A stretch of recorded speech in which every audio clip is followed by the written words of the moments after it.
এমন একটা দিন আসে না যখন মনে হয় না ঘুম থেকে ওঠার পরে কিচ্ছু ভালো লাগছে না। আজকে মঙ্গলবার, আজকে দিনটাও ছিল আমার জন্য কিছুটা ওরকম। তো হ্যালো এভরিওয়ান, আমি পল্লবী চলে এলাম আরেকটা ছোট্ট মিষ্টি ব্লগ নিয়ে। আশা করছি তোমরা সবাই ভালো আছো। আমি আমার ছোট্ট সংসার এবং ছোট্ট বাবিনকে নিয়ে ভীষণ ভালো আছি। আজকে ছিল মঙ্গলবার, তো আজকে না আমার সকালটা শুরু হয়েছে বেশ খানিকটা দেরিতে। কারণ হচ্ছে কালকে ছিল সোমবার, কালকে সোমবারে আমাদের এখানে বারাসাতে প্রচুর ঝড় বৃষ্টি হয়েছে।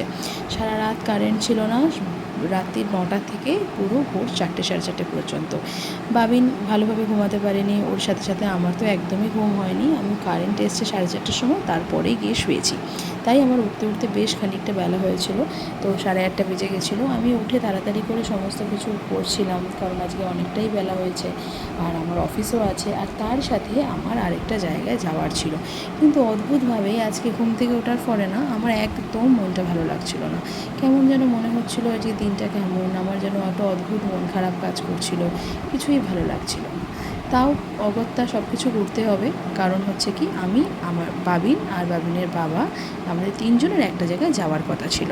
তো সেটার জন্যই আমি সমস্ত কিছু তাড়াতাড়ি করে নিচ্ছিলাম। আর আমার তো কাজের দিদির মানে যে হাউস হেল্প, তার তো আসার কোনো সম্ভাবনাই নেই। তো তো আমি সমস্ত কিছু কমপ্লিট করে তাড়াতাড়ি করে রেডি হয়ে নেওয়ার জন্য যাচ্ছিলাম, কারণ আমি ওখান থেকে ঘুরে এসে যে কাজে যাব তারপরে এসে রান্নাবান্না করবো। তো এখানে আমি ফ্রেশ হয়ে এক গ্লাস মতন বাতাসার জল খেয়ে নিচ্ছিলাম। গরমকালে না আমি মোটামুটি সকালবেলা চা অ্যাভয়েড করি, চা কফি কিছু খাই না, তার জায়গায় মৌরি আর বাতাসার জল খাই। তো আজকে মৌরি খাইনি, ভালো লাগছিল না বলে শুধু বাতাসা ভিজিয়ে জলটা খাচ্ছিলাম। খাওয়ার পরে শরীরে একটা আলাদা এনার্জি, এটা ভালো লাগা কাজ করে। আমি জানি না কার কার এটা হয়, কিন্তু আমার নিজস্বভাবে ভালো লাগে।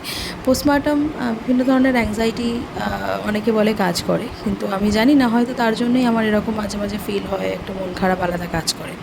যাই হোক, তো এবার তোমাদের বলি আমি আজকে কোথায় গেছিলাম। আজকে গেছিলাম আমি অঙ্গনওয়াড়ি প্রকল্পের একটি স্কুলে। তো আমি, ব্যাপারটা কী হয়েছে, বেশ কিছুদিন আগে আমার বাড়িতে দুজন মহিলা একটা সার্ভে করতে এসেছিলো পাড়ায়। সেখানে তারা বলে যে আমরা অঙ্গনওয়াড়ি প্রকল্পের আন্ডারে এবং সেখান থেকে বাচ্চাদের ব্যাপারে সার্ভে করতে এসেছি। তো আমি বলেছিলাম, আমার কিছু ডাউট হয়েছিল বা আমার ঠিক ট্রাস্ট বা আমি ঠিক বিশ্বাস করতে পারিনি। কিছু ডকুমেন্টস ওনারা চাইছিলেন, রেলিভেন্ট ডকুমেন্টস। তো সেটার জন্য আমি সেদিন রিফিউজ করি এবং আমি তাদেরকে ফিরিয়ে দিয়েছিলাম। তারপরে আমার বাড়ির আশেপাশে 2-3 4জন বাচ্চা আছে যারা বাবির থেকে 4-5 মাসের বড়। তো সেখানে আমি তাদেরকে জিজ্ঞাসা করলাম এবং দেখলাম তারা একটা সার্টেন টাইমে যাচ্ছে। তো আমি তাদেরকে কৌতূহলবশত জিজ্ঞাসা করলাম যে তোমরা কোথায় যাও বা কী। তখন ওনারা আমাকে অঙ্গনওয়াড়ি, তোমরা অনেকেই জানো যে অঙ্গনওয়াড়ি হচ্ছে একটি চাইল্ড অঙ্গনওয়াড়ি কেন্দ্র বা যেটা integrated child development services, ICDS এর একটা হলো সেন্ট্রাল গভর্নমেন্টের একটা ইম্পর্টেন্ট স্কিম, যেটা আমাদের গ্রামকে ওখানে নিয়ে যাওয়া বা আমি এটার বিষয়ে যেগুলো আন্ডার ডেভেলপমেন্ট বা ডেভেলপিং এরকম মানে উন্নতিশীল বা বেশ পিছিয়ে পড়া অনেক ছোটো ছোটো পরিবেশে, গ্রাম বা শহরের, এগুলো শিশু এবং মায়েদেরকে সাধারণত স্বাস্থ্য এবং পুষ্টির উন্নতি হচ্ছে এদের মেন কাজ। তো এখানে না ওরা মানে এই সেন্টারে ওরা বিভিন্ন রকমের স্কিম চালায়, যেমন হচ্ছে কি বাচ্চাদেরকে কীভাবে তাদের মানসিক বিকাশ হবে, কীভাবে তাদেরকে ম্যালনিউট্রিশন কে আটকাবে, বা শিশু মৃত্যুর হার কমানোর জন্য তারা অনেকভাবে অনেক স্কিম চালায়। এবং এদের মেন মোটো হচ্ছে যে বাচ্চাকে স্কুলমুখী করা এবং সমস্ত বাচ্চাকে পুষ্টি এবং প্রপার স্বাস্থ্যকে দেওয়া। তো সেখানে কিছু কিছু বাচ্চা যারা কিনা প্রি স্কুল এডুকেশনও এরা মানে করে। তো আমার বাবিনকে মানে মেন এখানে দেওয়ার কারণ হচ্ছে এটাই যে আমি চেয়েছি যে বাবি এই পরিবেশটার মধ্যে বড় হোক, বাবি বিভিন্ন ছোটো ছোটো বাচ্চাদের সাথে খেলুক।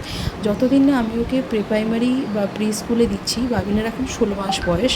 তো প্রি স্কুলে যাওয়ার আগের মুহূর্তে আধ ঘন্টা 10 মিনিট 15 মিনিট যদি আমি ওকে ওই অঙ্গনওয়াড়ির সেন্টারে নিয়ে যাই বা কেন্দ্রে নিয়ে যাই, সেখানে বিভিন্ন ছোটো ছোটো বাচ্চার মধ্যে বিভিন্ন কিছু শিখবে, অনেক ছোটো ছোটো জিনিসও শিখবে এবং ও প্রত্যেকটা বাচ্চা এবং প্রত্যেক কিছু পরিবেশের সাথেও বড় হোক। আমার মধ্যে ধারণাটা এটাই আছে এবং এটাই আমার মূল লক্ষ্য।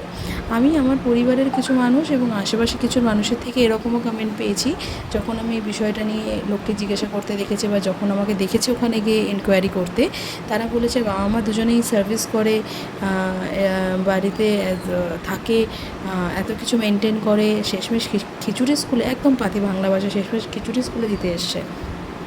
আমি এই কমেন্টটার জন্য আমি একটা জিনিস বলি, ব্যাপারটা শুধুমাত্র খিচুড়ি স্কুল বলে কথা নয়, আমার কাছে মেন কনসার্ন ছিল বাবিকে ওই পরিবেশটার মধ্যে ওকে ইন্ট্রোডিউস করানো, এবং বাবি এটা বুঝুক যে স্কুল কীরকম হয়, একটা জায়গা কীরকম হয়, এবং ও 10টা ছোটো ছোটো বাচ্চার সাথে বড় হোক, যেখানে ওর ইমিউনিটি থেকে শুরু করে ওর মানসিক বিকাশ সমস্ত কিছু সমস্ত কিছু ওর হবে।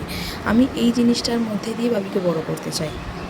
এবং আমি বেশ কিছু মানুষকে দেখেছি যারা ভীষণ নিচু মানসিকতার দিক থেকে বিচার করে, যে ওই অঙ্গনওয়াড়ির কেন্দ্রে যেসব বাচ্চারা যায় বা পাতি বাংলায় খিচুড়ি স্কুলে যারা যায়, তাদের সাথে আমাদের নিজস্বভাবে তৈরি করা একটা সো কল্ড ক্লাস, বা আমরা যেখানে ডিসক্রিমিনেট করি কিছু কিছু মানুষের সাথে, সেই সব বাচ্চারা যদি মেশে, তাহলে নাকি তাদেরও ক্লাসটা পড়ে যাবে, ঠিক ক্লাসটা মেনটেন হবে না। কিন্তু বিশ্বাস করুন, যখন আপনি আইসিডিএস সেন্টারে যাবেন না, তখন যখন ওই ছোটো ছোটো নিষ্পাপ বাচ্চাগুলিকে দেখবেন, তখন মনে হবে না যে আর কোনো কিছু নিয়ে কোনো ডিসক্রিমিনেশন হতে পারে, কারণ সবাই শিশু। আর তাদের মায়েরাও তাদের 9 মাস গর্ভে ধারণ করেই তাদেরকে জন্ম দিয়েছে, তো আলাদা করে তাদের কিছু হয় না। এবং আমাদের নিজেরও মানসিক, মানে আমরা যারা কিছু কিছু মানুষ যারা এইসব ক্লাস, স্ট্যাটাস, টাকা, অর্থ সব কিছু দিয়ে যেসব কিছু বিচার করতে যাই, তারাও কিন্তু একইভাবেই শিশুর জন্ম দিই, তাই তাদের মধ্যে কোনো আলাদা করে কিছু থাকে না, বা এই দুটো শ্রেণীর মধ্যেও কিছু থাকে না। এবং এই শ্রেণীটা তৈরি করেছে যে মানুষরা, তারাও যে কী বেসিসে তৈরি করেছে সেটা আমি জানি না, বা তাদের মধ্যে যে কী মানসিকতা নিয়ে তারা এই জিনিসটা তৈরি করেছে, বা মানুষ কী করে এটা বিচার করে তাও জানি না। যাই হোক, তো আমি বাবিনকে এখনও সব কিছুর মধ্যে দিয়ে ওকে বড়ো করতে চাই, যেখানে বাবিন বুঝবে যে তো আমি মানুষ হয়তো কি, বিষয়টাকে ভীষণ জটিলভাবে ছোটোবেলা থেকে ভীষণ চাপের মধ্যে দিয়ে দেখছি, হয়তো এরকম লাগছে, কিন্তু বিশ্বাস করুন এরকম কোনো ব্যাপার নয়। আমি প্রথম থেকে চাই বাবি এই শিক্ষাটার মধ্যে দিয়ে বড় হোক। যাই হোক, আজকে অনেক বেশি ভারী কথা বলে ফেললাম ভিডিওতে, কিন্তু আমার ভীষণ ভালো লাগছে যে বাবিনের এটা হয়ে গেছে, ডকুমেন্টেশনগুলোও হয়ে গেছে ওখানে। তো আমি যেদিন চাইবো এরপর থেকে ওকে নিয়ে যেতে পারি, এবং আমি ও ঠাম্মিকে বলেছি, ও ঠাম্মি কোনো দিন আমরা সময় মতন কেউ নিয়ে যাব, 5 মিনিট 10 মিনিট করে ওখানে সময় ও কাটাবে, এটাই আমরা চাই। এবং আমাদের বাড়ির কারোরই কোনো অসুবিধা নেই, না আমার শ্বশুরমশাই, শাশুড়ি মা, ওর আমার হাজব্যান্ডের কারোরই কোনো অসুবিধা নেই। যাই হোক, তো আমার এখানে কথা বলতে বলতে মোটামুটি বাড়ির সব কাজই হয়ে গেছে, এবং আমি স্নান করে চলে এসেছিলাম খাবার দিতে। এবার খাওয়াবো, বাবিনকেও খাওয়াবো, মামুনি বাবাকেও খাবার দেবো, ডোরোকেও খাওয়াবো, দিয়ে আমার অফিস আছে, অফিসে বসবো। আজকে তোমাদের সাথে অনেক কিছু শেয়ার করলাম, কেমন লাগলো ভিডিওটা অবশ্যই জানাবে। দেখা হচ্ছে পরের একটা ভিডিওতে, একটা লাইক অ্যান্ড সাবস্ক্রাইব করে দিও। Thank you.